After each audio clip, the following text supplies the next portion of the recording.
उत्तर प्रदेश के मुख्यमंत्री योगी आदित्यनाथ जी माधोगंज स्थित रुइयागढ़ी पहुंचे थे। वहां पर इन्होंने अपनी बातें कही। इन्होंने कहा कि जिस प्रकार से बंगाल में हिंसा हो रही है वक्फ बोर्ड को लेकर, ऐसा अगर यूपी में होता तो कुछ और ही नज़ारा होता। और उत्तर प्रदेश में करने की किसी की हिम्मत नहीं है, कानून किसी को हाथ में लेने की हिम्मत नहीं है। ऐसी बहुत सारी बातें इन्होंने कही, लेकिन इन्होंने एक बड़ी बात ये भी कही कि लातों के भूत बातों से नहीं मानते हैं।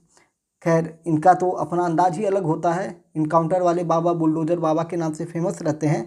लेकिन इन्होंने कुछ बड़ी बातें कही। इन्होंने कहा कि जो वक्त की ज़मीन हम वापस लेंगे, वक्फ बोर्ड से जो ज़मीनें वापस ली जाएंगी, जिनके कागजात उनके पास नहीं है, मालिकाना हक उनके पास नहीं है, तो ऐसी ज़मीनों पर ये करेंगे क्या, उसका भी खुलासा इन्होंने किया। इन्होंने कहा कि वक्त की ज़मीनें जो वापस ली जाएंगी, इस पर अस्पताल, गरीबों के लिए मकान, स्कूल और विद्यालय बनाने की योजना उत्तर प्रदेश सरकार की है। निवेश के लिए लैंड बैंक तैयार है, यानी कि ज़मीनें जैसे ही सरकार अधिग्रहित करेगी उस पर निवेश करने के लिए बहुत लोग तैयार बैठे हैं। और वक्फ कानून के विरोध में बंगाल में हो रही हिंसा पर योगी आदित्यनाथ जी ने कहा कि लातों के भूत बातों से नहीं मानते हैं। ये सारी चीज़ें रही, इनकी बड़ी अपडेट थी।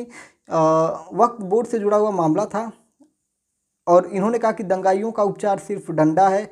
वे लोग भारत की धरती पर बोझ बने हुए हैं।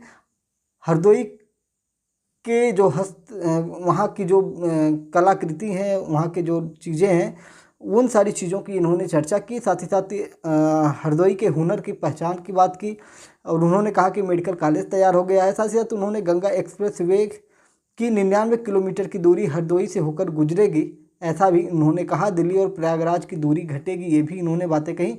तब मिला जुलाकर वक्फ बोर्ड पर इन्होंने साफ सुथरा बोल दिया है कि भैया ज़मीन जो मिलेगी उस पर अस्पताल, स्कूल और भी जो सारी चीज़ें होंगी वो बनाई जाएंगे। तो सरकार का प्लान तैयार है। आगे देखने वाली बात होगी कि क्या होने वाला है। खैर, बंगाल की बात करें तो वहाँ पे 500 हिंदुओं के पलायन की बात मुर्शिदाबाद से निकल के आई है, जिस पर हमने विस्तृत लेक्चर लिया हुआ है। उस लेक्चर को आप जाकर MPS हिंदी इसी चैनल पर देख सकते हैं।